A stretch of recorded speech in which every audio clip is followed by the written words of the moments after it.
Okay, so we'll start with chapter number 12, resume writing. Resume क्या होता है? I hope you guys know what is a resume.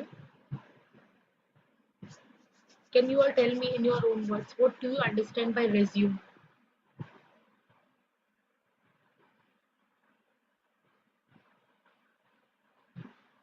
Hello, तुम लोग से पूछ रही हूँ. रेज्यूमे क्या होता है? मैम अपना डाटा Yes, मतलब अपना जो biodata. इंफॉर्मेशन होती है वो सारा Correct, एक जगह से correct. Personal information basically. Yes. Yes ma'am. So the details which a resume is nothing but a application or a document which tells about yourself, right? Which contains data about one person. And it can be any person. So basically एक document है. Resume is nothing but a document जो हमको बताता है हमारे बारे में बेहतर तरीके से. And it need not be personal, वो आपका प्रोफेशनल लाइफ के बारे में भी बताता है, इसीलिए हम लोग नाम देते हैं रेज्यूमे. एक होता है बायोडेटा. बायोडेटा एंड रेज्यूमे में you know there is a basic difference. बहुत लोगों को नहीं पता है, वो लोगों को लगता है रेज्यूमे बायोडेटा तो एक ही बात है. नहीं, देखो, आप ऑफिस रेज्यूमे हम लोग क्यों बनाते हैं? जॉब एप्लीकेशन के लिए. अगर आप किसी जॉब में अप्लाई करना चाहते हो तो the very first thing you need is a resume, right, to apply for that job. तो वो जो रेज्यूमे आपको चाहिएगा ना जॉब एप्लीकेशन के लिए, जो उसमें आपके डिटेल्स पर्सनल से ज्यादा फोकस होंगे आपके स्किल सेट पर, आपके क्वालिफिकेशन पर या आपके वर्क एक्सपीरियंस पे, उस डिटेल्स को जो ज्यादा बताएगा ना that is resume. And the one which is stating only about your personal self, that is biodata, all about yourself, मतलब in and out everything, that is biodata, that is more about the person. जैसे कि शादी के लिए biodata बनवाते हैं ना, वो अलग चीज हो गया. और रेज्यूमे स्पेसिफिकली जॉब के लिए होता है. तो ये डिफरेंस होता है. ठीक है, अब हम लोग देखेंगे कि रेज्यूमे राइटिंग. तो रेज्यूमे क्या होता है? ओरली समझा, बुक में देखो क्या लिखा है. A resume is a document that introduces you, that is the applicant, to you, to your prospective employer or trainer. It tells them who you are, what you have done, and why they should hire you. There is no need for a trainer or an employer to know absolutely all there is to know about you. What you need to show or tell them is that you are suited for the course or job, that is, you possess the skill, knowledge, understanding, and personality traits needed for it. Therefore, it is of extreme importance that you choose what you write in your resume wisely. तो basically one word में क्या है, ये एक document है जो तुम्हारे को इंट्रोड्यूस करता है. यानी जो एप्लीकेंट किसको बोलते हैं? जिसका रिज्यूमे है उस पर्सन को बोलते हैं एप्लीकेंट. वो कोई भी चीज के लिए अप्लाई करने के लिए रेज्यूमे बनाया है तो वो कौन बन जाएगा? Applicant. He may be a job applicant, right. So exam, अगर वो एग्जाम दे रहा है तो एग्जाम एप्लीकेशन भर रहा है तो वो एग्जाम का एप्लीकेंट हो गया. तो एप्लीकेंट अभी के लिए हम लोग समझते हैं जॉब एप्लीकेंट. किसके लिए वो रिपोर्ट करेगा, किसके लिए बना रहा है वो रेज्यूमे? अपने प्रोस्पेक्टिव एम्प्लॉयर या ट्रेनर के लिए, जिसको वो अपना रेज्यूमे देगा. और वो क्या बताता है रेज्यूमे? उसके बारे में कि वो कौन है, उसने क्या किया है, और the most important thing, why a company should hire you. Resume का मोस्ट इम्पॉर्टेंट पार्ट होता है highlight about yourself in 4 or 5 lines that states कि why they should hire you. इतने सारे लोगों में वो आपको ही हायर क्यों करे, what is special about you. तो वो आपको मेंशन करना होता है अपने रिज्यूमे में. किसी के लिए ऑब्वियस सा बात है, 100% आप किसी के बारे में भी नहीं जान पाओगे एक रेज्यूमे से. तो आपको उनको इतना ही बताना है कि उस जॉब के लिए जो रेलिवेंट बातें हैं और वो स्किल सेट आप पोजेस करते हो कि नहीं करते हो, वो रेलिवेंट बात आपको रेज्यूमे में डालना है. आप किसके, आपके पड़ोस में कौन रहता है, आप किस लोकेलिटी में रहते हो, वो उनको नहीं इंटरेस्ट है जानने में. आपके स्किल सेट मैच होते हैं कि नहीं उस जॉब के लिए, वो बात आपके रेज्यूमे में मेंशन होना चाहिए. वो नॉलेज, वो अंडरस्टैंडिंग आप पोजेस करते हो, उस जॉब के लिए फिट हो, that is more important and that should be mentioned in your resume, right. So you should be very wise enough while choosing what to write in your resume. Okay. Now, ये आपको अगर आएगा ना what is resume, it will not be of more than 2 marks. So that is enough. इतना जो बताया ना. अभी one of the most important topic which is मतलब ज्यादा chances है आने का एग्जाम में, that is SWOT analysis.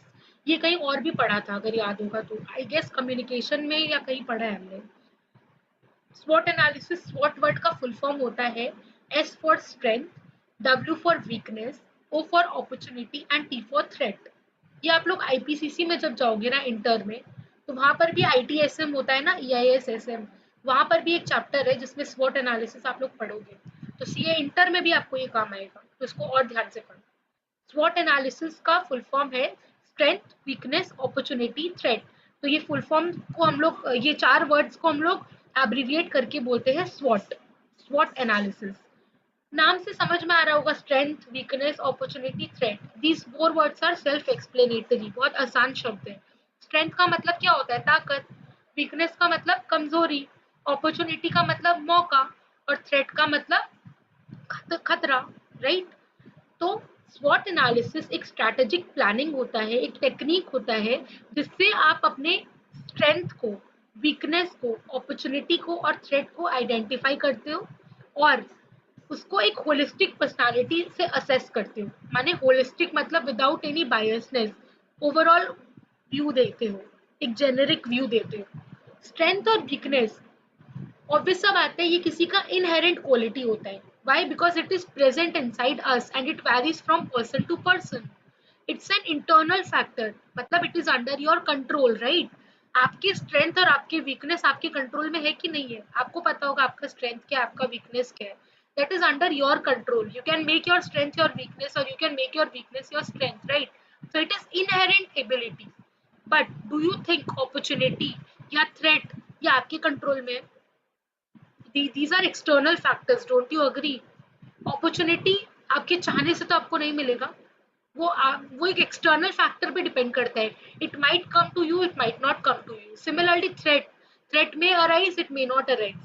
So these two are external factors, wherein whereas strength and weakness are internal factors, or in a better way I would say inherent abilities, right? तो फर्क क्या है? जब strength, देखो, एक चीज बताओ मेरे को बिना देखे जल्दी से, स्ट्रेंथ, वीकनेस, अपॉर्चुनिटी, थ्रेट में क्या पॉजिटिव लग रहा है और क्या नेगेटिव लग रहा है? You all will answer, I will not answer. What is strength? Is it positive Strength और अ and नेगेटिव थिंग? opportunity. नहीं, मेरा क्वेश्चन समझो पहले। मैंने बोला कि इसमें कुछ कुछ चीज नेगेटिव है, कुछ कुछ चीज पॉजिटिव है। तो किसी इंसान का स्ट्रेंथ वो उसकी पॉजिटिविटी को बताता है कि उसकी नेगेटिविटी को बताता है? Positivity. अच्छा, एंड अपॉर्चुनिटी वो भी पॉजिटिविटी है। कैसे? आपको कोई अपॉर्चुनिटी मिल रहा है तो वो आपके लिए पॉजिटिव बात होगी, ऑब्वियस सी बात है ना, वो आपके लिए नेगेटिव तो नहीं है। आपको एक मौका मिल रहा है, कुछ और बेटर ऑप्शन मिल रहा है। उसी तरह थ्रेट, थ्रेट किसी के लिए भी अच्छा नहीं होता। थ्रेट मतलब होता है मुसीबत या कोई भी तरह का प्रॉब्लम, खतरा। तो threat is obviously not a positive thing. Similarly weakness, किसी का भी कोई कमजोरी, जैसे किसी का कमजोरी होता है कि उसको रोना आ जाता है बहुत जल्दी, किसी का कमजोरी होता है उसको गुस्सा आ जाता है बहुत जल्दी। तो ये हमारे बैड हैबिट्स ही तो है एक तरह के, ये हमारी वीकनेस है जो हमको वीक करती है। तो ये कभी भी अच्छा नहीं हो सकता है, पॉजिटिव नहीं हो सकता है। तो क्या बोला मैंने कि स्ट्रेंथ और opportunity, these are positive aspects, where in opportunity, where in threats और वीकनेस क्या है? पॉजिटिव नहीं है, या फिर आई कुड से नेगेटिव है, नेगेटिव एस्पेक्ट होता है, राइट? तो एक चीज बताओ कि जब स्ट्रेंथ और अपॉर्चुनिटी आपको मदद करेगा आपके ऑब्जेक्टिव की तरफ लेके जाने में, बीइंग पॉजिटिव, उसी तरह आपको वीकनेस और थ्रेट आपको उससे डेविएट करेगा आपके गोल से। Don't you agree? ऑब्वियस सा बात है। कोई चीज अगर आपका कमजोरी है या कोई तरह का खतरा आ रहा है तो वो तो आपको डेविएट कर रहा है ना अपने पाथ से। आपका कोई बिजनेस है मान लो, उस बिजनेस में अगर आप अपना स्ट्रेंथ लगाओगे और ज्यादा तो आपका बिजनेस एक्सपैंड करेगा। उस बिजनेस में आपको एक और बेटर अपॉर्चुनिटी मिलेगा, आप उसको अवेल करोगे तो आप अपने बिजनेस को एक्सपैंड करोगे। वही अगर आपके बिजनेस में कोई अचानक से थ्रेट आ जाता है, मान लो कोई नेचुरल कैलामिटी आ जाता है, उसकी वजह से बिजनेस क्या होगा? ऑब्वियसली बंद हो जाएगा या डिटोरिएट हो जाएगा। उसी तरह अगर कोई आपका वीकनेस है, आपको बहुत जल्दी गुस्सा आता है और आपने अपने क्लाइंट पे गुस्सा दिखा दिया, तो इससे क्या होगा? You will lose your client and that will impact your business, right? आपका बिजनेस अब क्या होगा? धीरे धीरे डिक्लाइन होने लगेगा। तो उसी तरह वीकनेस और थ्रेट क्या करता है? हमको डेविएट करता है अपने ऑब्जेक्टिव से, वेर एज स्ट्रेंथ और अपॉर्चुनिटी हेल्प करता है हमको अचीव करने में ऑब्जेक्टिव। आई होप ये क्लियर था। ये बहुत ईजी था और इम्पोर्टेंट भी है आपके एग्जाम के लिए, स्वॉट analysis. Any doubt?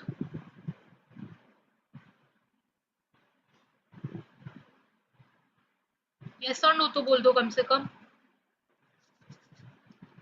No ma'am, ठीक है। ओके, नेक्स्ट अभी बात करेंगे फॉर्मेट ऑफ अ रेज्यूमे। अब रेज्यूमे बनाएंगे तो हम लोग ये कोई भी फॉर्मेट में नहीं चलता है, क्योंकि ये ऑफिशियल डॉक्यूमेंट होता है, तो एक पर्टिकुलर फॉर्मेट हमको फॉलो करना पड़ता है। सबसे पहले अलग अलग डिफरेंट फॉर्मेट्स हो सकता है जो हम लोग चूज कर सकते हैं, बिकॉज डिपेंडिंग अपॉन तुम्हारा पर्पस क्या है वो रेज्यूमे बनाने का।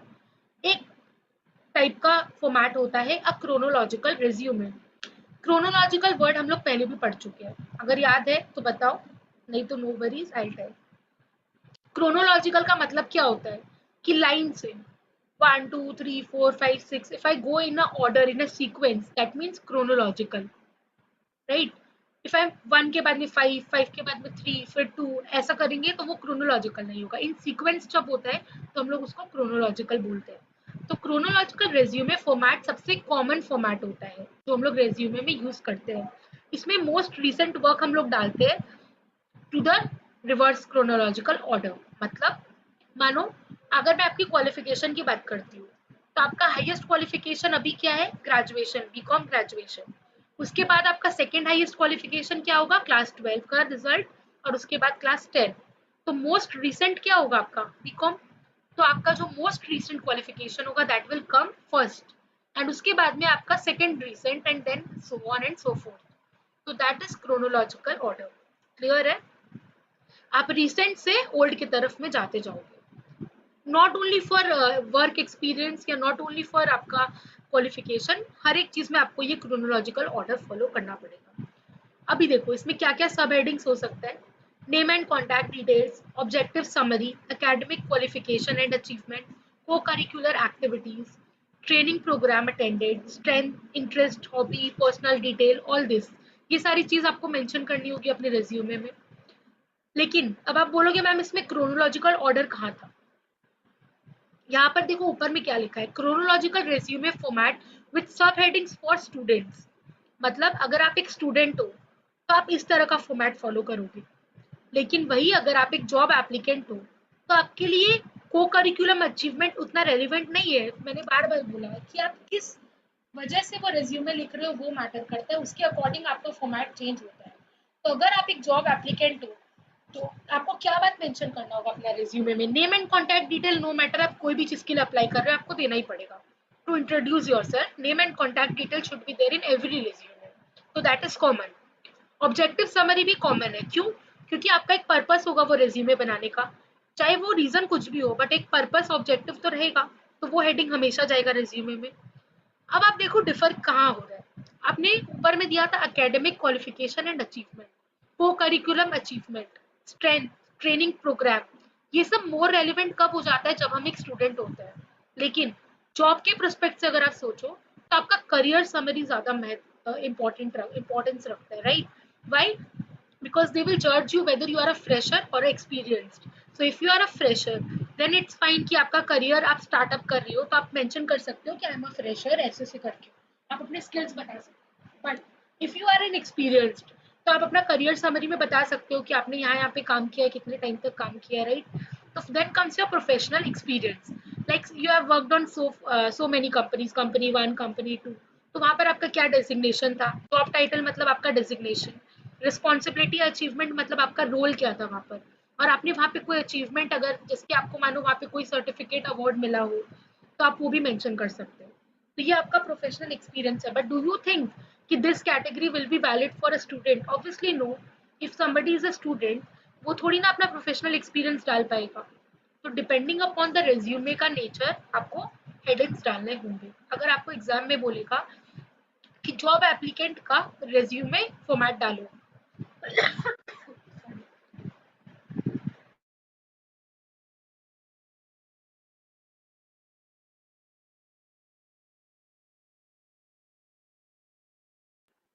Sorry guys I have a bad throat, ठीक है। नेक्स्ट है a functional resume. Okay, functional resume क्या होता है, जहाँ पे फंक्शन या स्किल बेस्ड प्लेसेस होता है आपका ज़्यादा इंपॉर्टेंट रोल रखता है। जैसे कि मानो कोई एक ऐसा पर्टिकुलर स्किल सेट है आपके अंदर जो उस जॉब के लिए रेलिवेंट है, तो वो आपको उसमें मेंशन करना होगा। मतलब द स्किल बेस्ड रेज्यूमे जिसका मोर इम्पोर्टेंस होता है आपके स्किल्स और अकम्पलिशमेंट पे, मतलब वो रिज्यूमे में मेनली आप अपने स्किल्स के बारे में बात करोगे, तो आपके स्किल्स को बताएगा, शोकेस करेगा, आपके एक्सपीरियंस को बेस करेगा। और उन लोग के लिए ज़्यादा रेलिवेंट होता है जिन लोग के करियर में गैप्स होता है। वो कोई भी रीज़न की वजह से अगर किसी ने मानो बीच में जॉब नहीं किया 3-4 साल, तो अब वो क्या चीज़ से एनहांस करेगा अपने रिज्यूमे को, वो अपने स्किल सेट से उस रिज्यूमे को एनहांस करेगा कि despite of having so much years of gap in my working experience, but still I possess relevant, you know, skill set for this job. Why should they hire you? So you can mention that I possess relevant skill set. I have updated myself in that gap period, so that you should hire me, right? तो वो skill set आपके gap को fulfil कर देगा। तो इस तरह का रिज्यूमे आइडियल होता है फ्रेश ग्रेजुएट्स के लिए या तो फ्रेशर्स के लिए जिनको एक्सपीरियंस ही नहीं है, तो वो अपने स्किल्स के थ्रू बोल सकते हैं कि although I am a fresher, I poses this skill set, तो यू शुड हायर मी। या फिर जिन लोग का गैप हो जाता है उन लोग के लिए, या फिर जो लोग करियर चेंज पाथ पे जाते हैं, माने एक जॉब से दूसरा जॉब में स्विच करते हैं, तो उन लोग के लिए भी रेलिवेंट हो जाता है अपने स्किल सेट को बताना, that they should give the reason, right, to the employer that why they should hire them, right. तो ये था फंक्शनल रिज्यूमे। थर्ड कैटेगरी है कॉम्बिनेशन रिज्यूमे। कॉम्बिनेशन नाम से समझ में आ रहा है, it is a combination of two things, right. तो अभी जो दो टाइप पढ़ा ना, क्रोनोलॉजिकल और फंक्शनल फॉर्मेट, इन दोनों का कॉम्बिनेशन होता है, तो हम लोग बोलते हैं कॉम्बिनेशन रिज्यूमे। इसमें एक सीक्वेंशियल लिस्ट होता है जहाँ पे लोग अपना एम्प्लॉयमेंट और एजुकेशन हिस्ट्री डालते हैं। इसमें एक सेक्शन ये भी होता है जहाँ पे हम लोग स्किल्स के ऊपर फोकस करते हैं। और इस तरह का रिज्यूमे बेसिकली किसके लिए एप्ट होता है ज़्यादा, इन लोग को अपना एम्प्लॉयमेंट हिस्ट्री को हाईलाइट करना होता है। मतलब एक कॉम्बिनेशन रिज्यूमे स्टार्ट होता है फंक्शनल फॉर्मेट से, और खत्म कैसे होता है, आप अपना एम्प्लॉयमेंट हिस्ट्री देते हो जहाँ पे आप अपना ऑर्गेनाइजेशन का नाम बताते हो, यहाँ पर मानो किसके पास बहुत वास्ट वर्क एक्सपीरियंस है, तो उसके लिए सूटेबल होता है कॉम्बिनेशन रिज्यूमे। अच्छा, regardless of which type of resume you choose, they must include as much of the following information as possible. No matter आप कोई भी फॉर्मेट चूज करो रिज्यूमे का, क्या इंपॉर्टेंट है कि ज्यादातर इंफॉर्मेशन उसके अंदर में होना जरूरी है। जैसे कि कॉन्टैक्ट इन्फॉर्मेशन, ऑब्वियसली कोई भी कैटेगरी हो, मैंने बताया आप अपना नेम और कॉन्टैक्ट इन्फॉर्मेशन तो आप रिज्यूमे में डालोगे, because what how that person is able to contact you. आपने अपना रिज्यूमे कहीं पे ईमेल किया, सामने वाला आपको पर्सनली तो नहीं जानता है, तो आप अपने वो आपके कॉन्टैक्ट इन्फॉर्मेशन के थ्रू ही तो आपको कॉन्टैक्ट करेगा ना, if you want to hire you और if you want to call you for the interview. तो contact information is very relevant. अब कॉन्टैक्ट इन्फॉर्मेशन में आता क्या क्या चीज़ है, कॉन्टैक्ट इन्फॉर्मेशन में मेलिंग एड्रेस आता है, ईमेल आईडी आता है, टेलीफोन नंबर आता है, और आपका ईमेल एड्रेस आता है। ईमेल एड्रेस और मेलिंग एड्रेस अलग है। मेलिंग एड्रेस हो गया आपका जिस एड्रेस पे आप रहते हो, मतलब आपका पोस्टल एड्रेस, जहाँ पर भी आपको अगर कुछ डिलीवर करेंगे वो लोग वाया पोस्ट, तो वो एड्रेस को बोलते हैं mailing address. Mobile number and email address, ये तीन चीज आपका कॉन्टैक्ट इन्फॉर्मेशन में होना चाहिए। नेक्स्ट है करियर प्रोफाइल। करियर प्रोफाइल में you will give a brief summary of your skills and your area of expertise, कि कहाँ पर आपका एक्सपर्टीज है। And third is work experience, जितना ज़्यादा पॉसिबल हो सके ना सारा वर्क हिस्ट्री एक्सपीरियंस डाल देना चाहिए। उसमें आप अपना कंपनी का नाम भी डालोगे, जॉब टाइटल डालोगे, क्या क्या रिस्पॉन्सिबिलिटीज है, और डेट्स डालोगे कि किस दिन से किस दिन तक आपने काम किया, मतलब ड्यूरेशन बताओगे, you have work from this much to this much time. फिर आपने चेंज किया तो दूसरे कंपनी में कब से कब तक काम किया। Duration is very important because वो लोग वेरीफाई भी करते हैं। तो ऐसा नहीं कि आप कुछ भी लिख दोगे और वो लोग मान लेंगे, बिकॉज बाद में डॉक्यूमेंटेशन जब होता है तो वो लोग पेपर्स भी मांगते हैं आपको वेरीफाई करने के लिए कि आपने रियलिटी में वहाँ पे काम किया है कि नहीं किया। ठीक है। एजुकेशन, एजुकेशन में आप अपना डिटेल डालोगे एजुकेशन का, कोई भी सर्टिफिकेट लाइसेंस अगर आपने एक्वायर किया तो वो डालोगे। स्किल्स में आप कोई भी relevant skill which you possess, it can be related to software, it can be related to hardware system, it can be related to technical skills, Microsoft Excel, कुछ भी हो सकता है। आपने मानो कंप्यूटर कोर्स किया है कोई तरह का, तो कोई भी skills which are relevant for the job which you think you can mention. ये सारा चीज irrespective of the type of resume you choose, these all should be there. Next, points to remember while writing a resume. क्या क्या common बात ध्यान रखना है resume लिखते समय। Keep the format simple and readable, restrict your resume to minimum number of pages. There is nothing called an ideal length to a resume, so try to keep it short and crisp to avoid boring your prospective employer or trainer. Clearly state your objective, do not use a broad objective statement. Provide correct information, avoid exaggerations or false detail as the employers or trainers may verify these. एक second hold करना.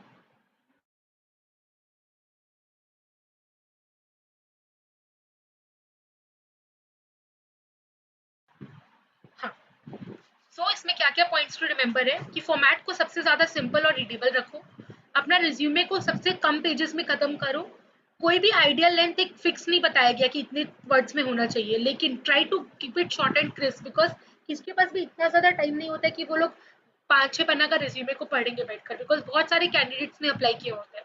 तो वो लोग, आप जितना short and crisp रखोगे अपना information, उतना आई कैचिंग होता है और उतना चांसेस होता है ज्यादा आपका सिलेक्शन होने का. Next, state your objective. आप अपना ऑब्जेक्टिव क्लियरली लिखो कि why you have made this resume and why the company should hire you. Provide correct information, very important. जो भी information आप डालते हो ना अपने resume में, you are accountable for that. So make sure that each and every information is correct. Exaggerations का मतलब होता है बढ़ा चढ़ा के. जब भी हम लोग कोई भी बात को बढ़ा चढ़ा के लिखते हैं ना एक्स्ट्रा, that is exaggerate करना. या false detail मतलब होता है कोई गलत information देना. ये दोनों ही चीज आपको avoid करना है, क्योंकि वो वेरीफाई करते हैं बाद में उसको जाके. तो अगर उस स्टेज पर अगर आपका पकड़ में आ जाता है कि आपने कुछ गलत इन्फॉर्मेशन डाला है, तो इससे क्या होगा, आप सिलेक्ट तो नहीं होंगे, वो तो होगा, साथ साथ आपको ब्लैकलिस्ट कर दिया जाता है. माने आने वाले टाइम में आप उस कंपनी में नेक्स्ट कभी अप्लाई भी नहीं कर पाओगे. ऐसा करने से इमेज खराब हो जाता है. Next, organise the information in a manner that flows logically. जैसे हम लोग पढ़े थे, क्रोनोलॉजिकल ऑर्डर में होना चाहिए, एक सीक्वेंस में होना चाहिए. जैसे कि फॉर एग्जांपल, कॉन्टैक्ट डिटेल आप लास्ट में तो नहीं लिखोगे, स्टार्टिंग में दोगे. अपना नाम सबसे ऊपर में लिखते हैं ना, तो एक लॉजिकल ऑर्डर में होना चाहिए फॉर्मेट. चाहे वो अकेडमिक्स टू जॉब एक्सपीरियंस होना चाहिए. पहले आप अपना क्वालिफिकेशन दोगे, फिर आप जॉब एक्सपीरियंस दोगे, राइट. तो एक ऑर्डर मेंटेन होना चाहिए. टोन जो होगा ना वो न्यूट्रल होगा, मतलब आपको बायसनेस नहीं दिखाना है किसी रिलीजन कम्युनिटी. मतलब आपको ये नहीं बताना कि आप एक हिंदू हो कि आप मुस्लिम हो अपने रिज्यूमे में. That should not impact your resume, your religion और your community. That means you are not showing that you belong to this caste and employer भी उसी कास्ट का होगा तो वो आपको फेवरेटिज्म करे. वैसा नहीं होना चाहिए. इसीलिए we avoid such things where we can show any biasness towards any community or religion. Ensure that there are no grammatical errors. Very important. Everywhere this should be kept in mind. चाहे आप article लिख रहे हो, चाहे आप note making कर रहे हो, चाहे आप लेटर लिख रहे हो, चाहे आप कम्युनिकेशन चैप्टर में कहीं पर कुछ पढ़ रहे हो, कहीं पे भी ग्रामेटिकल एरर्स अवॉइड करना. Highlight your achievement instead of responsibilities. अपनी रिस्पॉन्सिबिलिटीज से ज्यादा अपने अचीवमेंट्स को हाईलाइट करो. और जब तक नहीं पूछा जाए, अपना एक्सपेक्टेड सैलरी कभी भी रेज्यूमे में नहीं लिखना चाहिए. Most important point. कई कई लोग का आप देखोगे ना, वो लोग एक्सपेक्टेड सैलरी भी लिख देते हैं, which is very wrong. They will ask you once you are shortlisted, then you have the full liberty to say कि हाँ मेरा एक्सपेक्टेड सैलरी इतना है. बट चला के खुद से कभी भी हमको रिज्यूमे में ये नहीं लिखना चाहिए. Any doubt till here?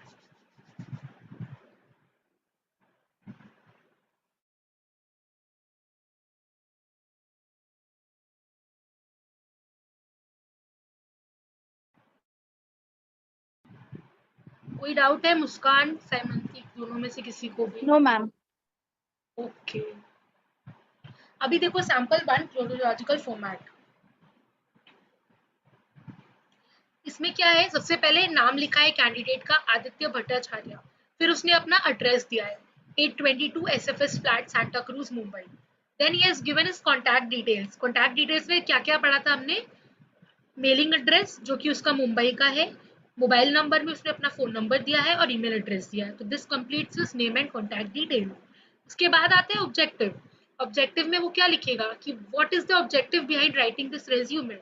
To be associated with an organization that will offer to me tremendous opportunity for growth in career and provide a challenging environment that will utilize my accounting skill and ability to the maximum. ये दो line जो है ना generally एक ही type का होता है. जहाँ पर देखो उसने कुछ नहीं लिखा है, उसने ये लिखा है कि उसका मोटिव यही है कि वो इस ऑर्गेनाइजेशन के साथ जुड़ना चाहता है जहाँ पर उसको बहुत अपॉर्चुनिटी मिलेगी ग्रोथ के लिए, जो उसके करियर को एनहांस करेगा, और एक चैलेंजिंग एनवायरनमेंट में वो काम करना चाहता है जहाँ पे वो अपने अकाउंटिंग स्किल्स को, जहाँ पे वो अपने अकाउंटिंग स्किल्स और एबिलिटीज को मैक्सिमम यूटिलाइज कर सके. तो इससे क्या पता चल गया, उसका करियर, उसका ऑब्जेक्टिव ये है कि वो अपने अकाउंट्स के फील्ड में अपना करियर बनाना चाहता है और इस ऑर्गेनाइजेशन से जुड़ना चाहता है, राइट। समरी, अब समरी में वो अपना ब्रीफिंग देगा कि उसके क्या क्या क्वालिटी वो पोजेस करता है, जैसे कि 13 ईयर्स से ज़्यादा एक्सपीरियंस है उसको प्रैक्टिकल और मैनेजरियल एस्पेक्ट्स दोनों में, एक फ्लॉलेस अंडरस्टैंडिंग है फंडामेंटल कंसेप्ट्स का उसको, exceptionally good at application of accounting concepts in a varied manner, extensive experience in accounting practices to explore the various facets of the economy, excellent communication and comprehension skill, in-depth knowledge of foreign policy and trade policy followed by various nations across the world. Now comes the experience, that means the work experience. 2004 से present अभी तक he is working as a chartered accountant in so and so company in such and such department, audit और tax department में X Y Z and associate is the name of the company and it is situated at Bandra Mumbai. तो उसने अपने experience में बताया अपना designation, then department, then name of the company and place where the company is situated. Now he will tell his roles and responsibilities कि उसने वहां पर वो करता क्या है, dealing with different clients, managing the financial system, performing periodic financial audit, so and सो, ऐसे करके जो भी काम वो करता होगा वो उसको वहां पर बताना होगा। देन उसके पहले वो किसी और कंपनी में काम करता था, तो कंपनी ए बी सी हमने पढ़ा था फॉर्मेट में, राइट, कि he can work in multiple companies. तो अब दूसरा कंपनी का डिटेल देगा कि 2001 से 2004 तक वो दूसरे कंपनी में काम करता था, इंटर क्वालिफाइड था, तब वो उन्होंने इंटर पास करके रखा था, तो डायरेक्ट टैक्सेशन डिपार्टमेंट में था, इस कंपनी में था, दिल्ली में था company. And now he will tell us about his roles and responsibility. अब जब खत्म हो गया वर्क एक्सपीरियंस, तब आएगा एजुकेशन में, हमने पढ़ा था ना रिसेंट से चलेंगे हम लोग, तो रिसेंटली वो काम कर रहा है, एजुकेशन तो पहले ही खत्म हो गया था, तो रिसेंट से जाना है हमको, एकदम रिसेंट जॉब, फिर उसके पहले वाला और उसके बाद आता है हमारा एजुकेशन। एजुकेशन में बताएगा कि सीए फाइनल कब कंप्लीट किया था, सीपीटी कब किया था, आईपीसीसी कब किया था, एंड फिर आएगा बीकॉम मोस्ट रिसेंट क्वालिफिकेशन, उसके बाद it will go on in the order, reverse order. अब जब खत्म हो गया क्वालिफिकेशन, देन स्किल्स आएगा, स्किल्स में बताएगा क्या क्या चीज में उनका एक्सपर्टीज है। He is well versed with MS office, working knowledge of tally, completed compulsory 250 hours of computer training, updated with all the latest computer application and software। Skills आने के बाद में आएगा पर्सनल डिटेल, पर्सनल डिटेल से don't get confused, name नहीं, name हमेशा top में रहता है, कोई भी इंसान अपना नाम पहले, उसका पहचान ही तो उसके नाम से है ना कैंडिडेट का, तो नेम एंड कॉन्टैक्ट डिटेल ऊपर आता है, पर्सनल डिटेल में आपकी अदर चीजें आती हैं जैसे कि date of birth, marital status, languages, permanent address, ये चार चीज आएगा आपका बाद में। तो डेट ऑफ बर्थ दे दिया, मैरिटल स्टेटस दे दिया, लैंग्वेजेस जो जो चीज में भी वो जिसको भी आता है, परमानेंट एड्रेस मतलब रेसिडेंशियल एड्रेस, एंड लास्ट में एक लाइन डिक्लेरेशन, दैट मीन्स कि आपने जितनी भी बातें ऊपर में लिखी है, these are all correct to the best of your knowledge, मतलब you authenticate and you are held responsible for all the details you have shared above, कि आपने जो भी बात ऊपर बोला है वो सारा का सारा सच है, उसमें कुछ भी गलत नहीं है, आप इस बात का डिक्लेरेशन देते हो साइन करके, इसीलिए यहाँ पर डेट प्लेस लिखा जाता है and then your signature, which is in real practice we don't do it, ये ब्लैंक रहता है, ठीक है। ये था सैम्पल 1 क्रोनोलॉजिकल फॉर्मेट, अभी पढ़ेंगे सैम्पल 2 जिस फंक्शनल फॉर्मेट। फंक्शनल फॉर्मेट में भी आपका सिमिलरली नेम और कॉन्टैक्ट डिटेल आएगा, David Alter, phone number, email address and residential address, यहाँ पे रेसिडेंशियल एड्रेस भी है एक्स्ट्रा में। Career objective again, seeking a challenging career with a progressive organization that provides an opportunity to utilize my skills and ability in the field of IT। देखो यहाँ पे clearly बता रहे हैं कि आईटी के फील्ड में उसको अपना करियर बनाना है और इस ऑर्गेनाइजेशन से जुड़ के अपने स्किल्स को एनहांस करना है। अब वो अपना टेक्निकल स्किल्स बताएगा कि आईटी से में अगर आपको करियर बनाना है तो क्या क्या टेक्निकल स्किल वो पोजेस करता है, hardware troubleshooting, network troubleshooting, Java, C plus plus, Microsoft office, Adobe, ये सारे स्किल सेट ही possess which is relevant for the IT. Personal skills क्या है उनके पास, excellent verbal communication, highly organised and efficient, ability to work independently, proven leadership skill, ये सब क्या है पर्सनल स्किल्स है which are not relevant for a particular job but relevant for all types of job, right? Next education, education में भी same sequence होगा, latest से हम लोग जाएंगे, तो BTech is the highest qualification, कब किया, कहाँ से किया, मानो एक ही डिग्री है उनके पास। अचीवमेंट एंड रिस्पॉन्सिबिलिटी, प्रेसिडेंट है कहीं का, अगर एसोसिएट माने कंप्यूटर स्टूडेंट्स बोलकर एक फोरम है जहाँ का ही इज द प्रेसिडेंट, तो it is an achievement for the candidate, तो he can mention that. Layout artist at so and so magazine, तो वो भी एक अचीवमेंट है। प्री प्रोफेशनल एक्सपीरियंस मतलब बीटेक बनने के पहले भी अगर उन्होंने कहीं कुछ काम किया है तो वो हो गया pre professional experience. Technical support intern in IT department. References का मतलब होता है, कई बार ना कोई कोई रेज्यूमे में रेफरेंस मांगा जाता है, हम लोग देते हैं कि आप किसी को रेफरेंस में रख रहे हो, कि आप इस पर्सन के रेफरेंस से आए हो, होता है ना कि किसी ने हमको रेफर किया जॉब के लिए, तो हम लोग उसका नाम भी देते हैं, तो it is optional. Declaration will be there in all sides of resume that you solemnly declare that all information are correct to the best of your knowledge, and similarly date and place. कोई doubt हो रहा है यहाँ तक? Am I going fast? कुछ समझ में नहीं आया? मैम ठीक है। ओके। सैम्पल 3 है कॉम्बिनेशन, जो भी पढ़ा था ना कि दोनों मिक्स रहता है। फर्स्ट वाला पार्ट सेम है, नेम ऑफ द कैंडिडेट, यहाँ पर भी एड्रेस ऊपर में दिया है, यहाँ पे टेलीफोन नंबर और ईमेल एड्रेस, बाकी सारी चीज कॉमन है। अब करियर ऑब्जेक्टिव ये भी कॉमन है, seeking to work for a progressive organisation at the post of laboratory technician within the food processing, pharmaceutical or chemical manufacturing industry, which will provide opportunity to utilize my skill, ability and experience. Summary of qualification में बताएगा कि in depth understanding है इस field में, why is that person fit for the job. He has to state that he possesses such and such qualities, like he has experience in the manufacturing process, planning, production, statistical quality control, and etc. Then have a hands-on training and laboratory experience along with competency to conduct detailed experiments.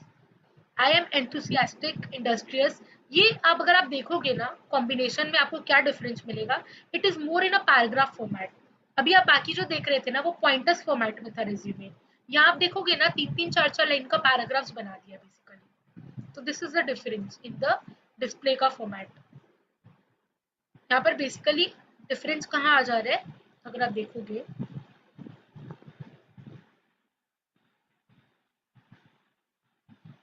तो देखो 3 paragraph में उन्होंने summary किया qualification का।